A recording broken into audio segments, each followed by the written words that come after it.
Let me join others that have spoken before me, and I appreciate the messages they've given, for the Zambian speakers, to join them in welcoming you here to our country, yes, to this facility, to our town, Lusaka, but to our country, our lovely country, Zambia. We truly welcome. Third in a row. We feel delighted, we feel blessed that you've allowed us to host this important conference yet again. We don't take that for granted. We know that there are competing locations for such a prestigious gathering as this one. So thank you for honoring us, our country and our people, by agreeing to travel to Lusaka once more. And I know that there will be others tuned in digitally, listening to our deliberations here. Thank you for your time as well. Thank you for your time. Let me acknowledge, as I said, all the speakers, but particularly the governor from Nigeria who has spoken. My name is long, Governor. Most Zambians just call me HH. So it's okay to call me HH. I don't blame you because sometimes African names are too long, convoluted, but it's part of our heritage. Let me thank the governor for the message he's given, a wonderful message, and also really congratulate him and his state for being the first in Nigeria to adopt a digital literacy framework in their state. Congratulations, Governor. Well done. Well done. Let me continue by highlighting something which I chose to say today, which is important: Zambia's relationship with the African Telecommunications Union, ATU. Zambia has been a proud member of the ATU since 1977. We've been members of the ATU since 1977. And in 2012, we seconded one of our best citizens, Engineer Kezias Kazuba Mwale, who helped to revitalize this, our organization. And today, we as Zambia announce his candidature for the Secretary Generalship at the 2026 ATU Abuja Conference. We are humbled to offer this citizen of ours to serve the ATU, which he knows quite well. He understands the importance of this organization to our continent's agenda, to be stronger, to get together and be more strong in many aspects, many respects, including building our economies on the platform of this digital space. I think it will be a good fit. I would like to ask delegates here to reflect on that. I know these are competitive roles, but to reflect and consider us through Mwale positively. Our digital pledge, colleagues, third year running, is that last year we urged Africa to prioritize digitization as the driver of transformation. Today, we renew that pledge. We reiterate that pledge because it's vitally important that we continue working on that path. Digital identity is crucial, and inclusive services, as you have heard already, happen to be our foundation for us to achieve our aspirations of a greater Africa. And I'm one who is clear what a greater Africa means. An Africa that takes its space, its position in the global community, not at the back of the queue, but amongst colleagues, walking side by side with other continents, with other countries. I'm not one who believes that Africa must occupy a second space, second fiddle, if I may say so. So we should always aspire to be amongst the league of continents, nations, that aspire to grow their economies, that aspire to offer opportunities to all our people without segregation.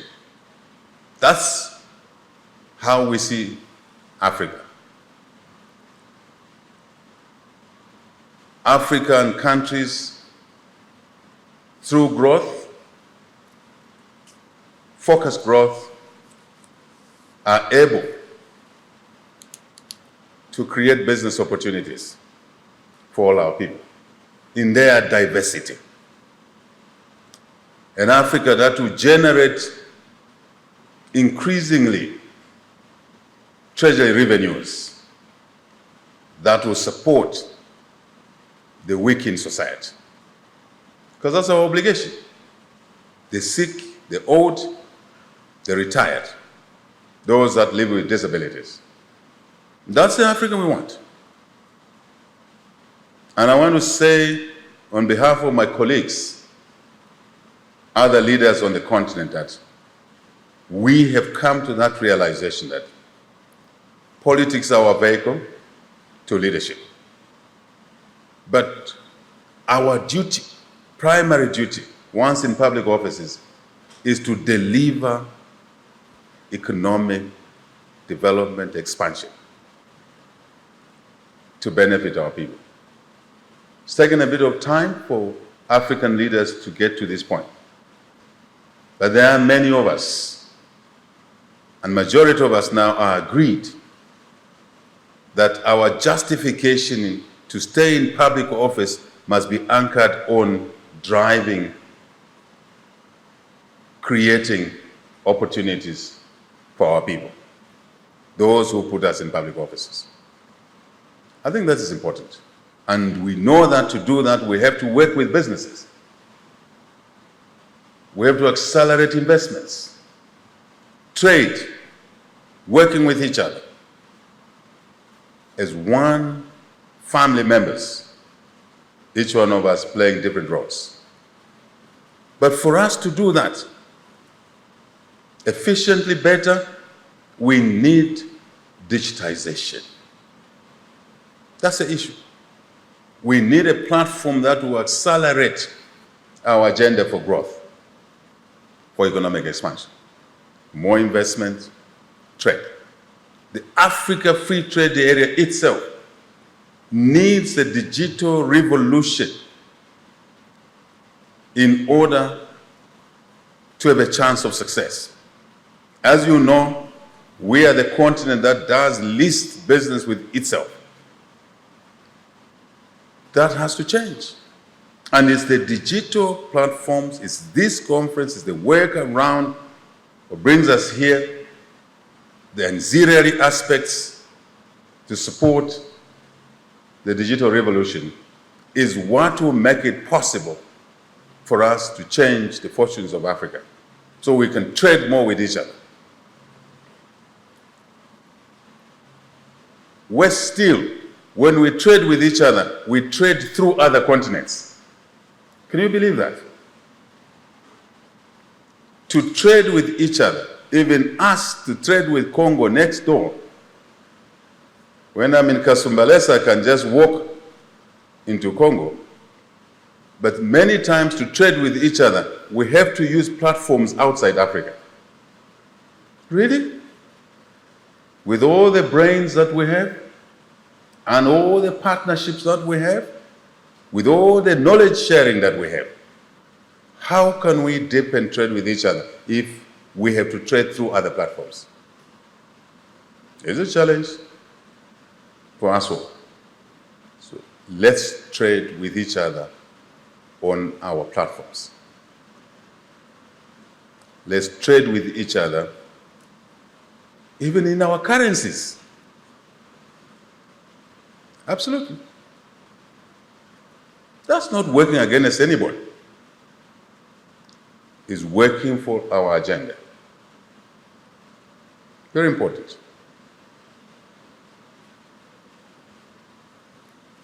Digital platforms, accelerated digitization is the one that will make this possible.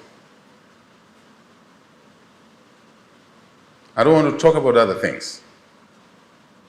I was in Glasgow last week. To get to Glasgow, I needed to fly about 10 hours.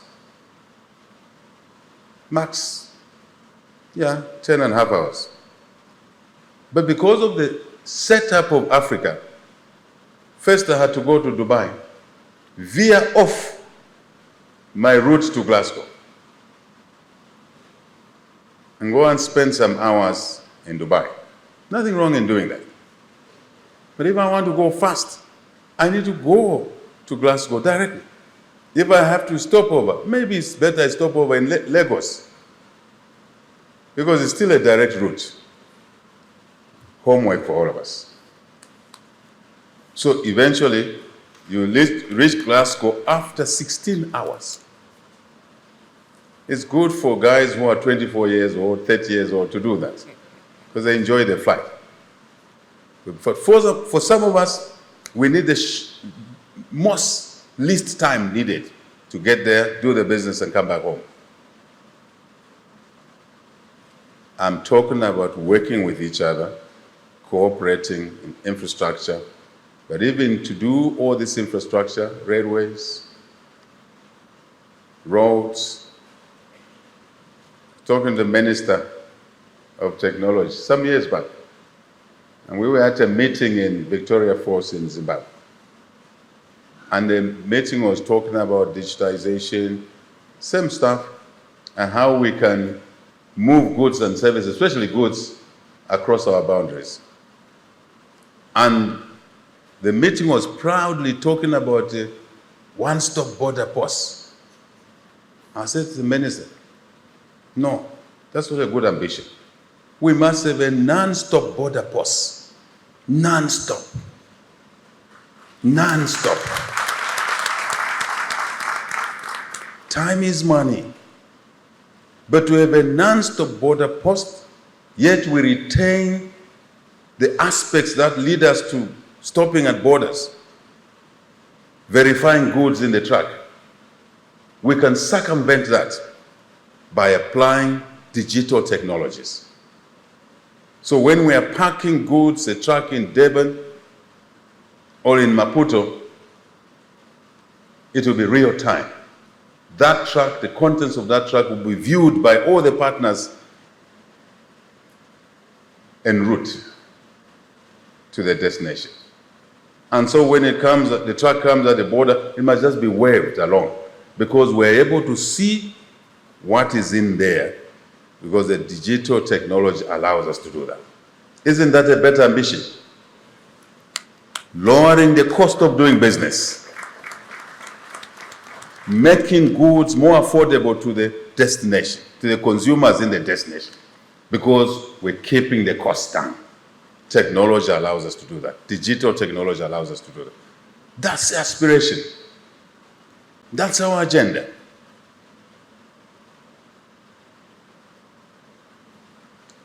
This is it, colleagues. So, let's commit ourselves to the digital revolution. I know you talk about IDs, national. We on the SADC platform now are talking about the SADC ID.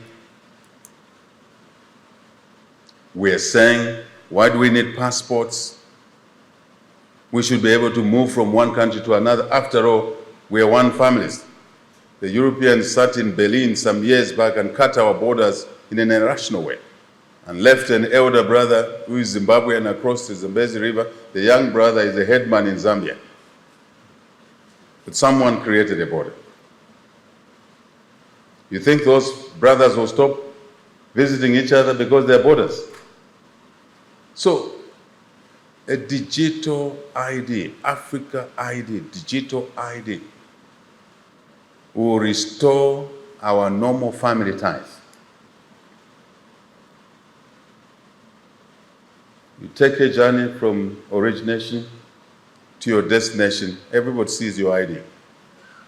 It will also help us fight criminality, illegal things, human trafficking, all of that stuff, which sometimes slows our agenda down because we focus on the negatives, colleagues. So we can deal with those negatives because necessary evils.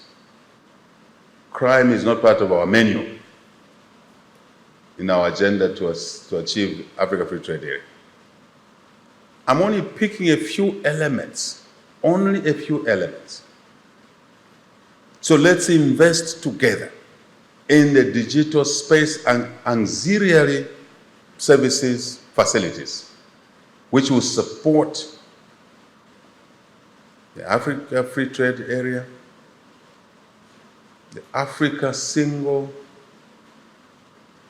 Telecoms Market,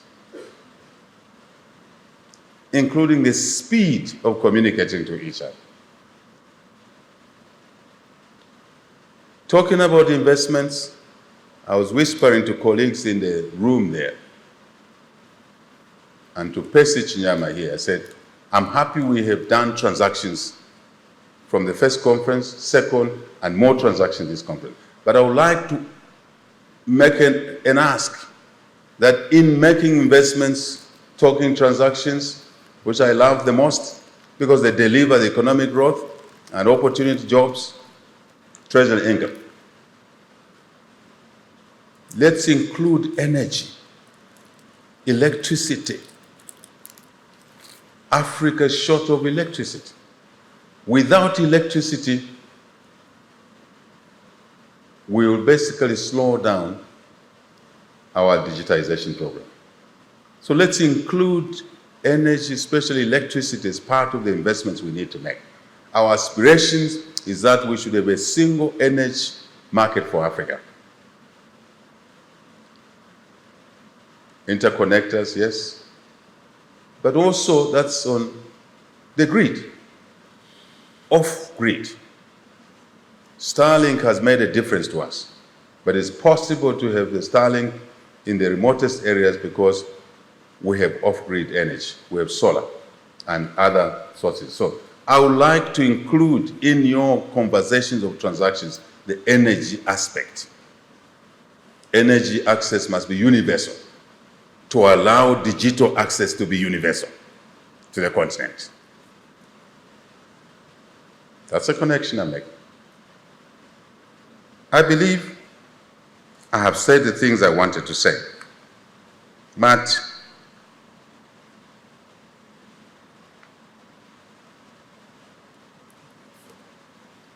let me talk about one aspect.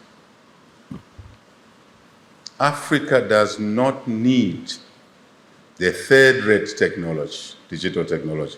We want the first rate. We don't want the second, third, second grade. We want grade 1 technology. Research and development has taken place somewhere. Africa must benefit from that. We, the partners, technical partners, please, when you sign deals with us, come along, bring along the best cutting-edge technology. Secondly, bring it at a fair price. Bring it at a fair price. Africa is bearing a higher cost, a higher price of goods and services because of the wrong perceptions of the risks associated with doing business on the continent. Again, the digital platforms will expose that burden placed on our businesses, on our economies, to carry higher costs of goods and services, including technology. We are over-risking Africa. We need to de-risk Africa. And the more we work with each other, we realize that some of the risk perceptions are actually misapplied. They don't exist. Let me give you an example of our own country here. Here we have no exchange controls. So risks associated with the movement of money, funds around, you bring your investment here, you do business, you make your money, you pay your taxes, you can take your money outside. Official. No exchange controls. So why are we being overburdened with a risk associated with currency issues, exchange rate issues? Yes, the exchange rate risk, but movement of money. I'm only giving this as a small example. So let's understand each other better. The rest my colleagues have spoken about. So let's make digital technology available to all our people. I think it's that which will bring the size of our transactions, volumes, size and volumes combined together will take Africa, of course our individual countries, to where we want them to be. It will also help us bring formalities to our businesses, to our economies, because there's a lot of informal economic activities which are not measured correctly. But with the digital platforms, we can measure our economic activities properly. And with better sizes, correct sizes, assessment of our economies, it means we can do bigger ticket transactions.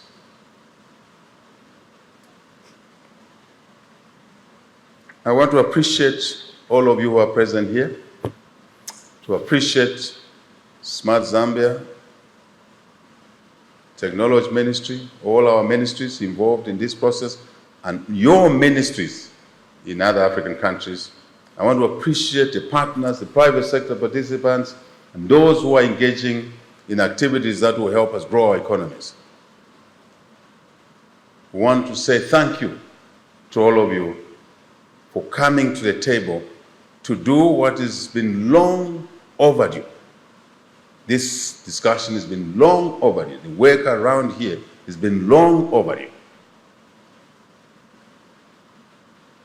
Let me simply say, let industry, finance, and development partners with governments work together on this journey. Where we see rigidities, let's unlock them.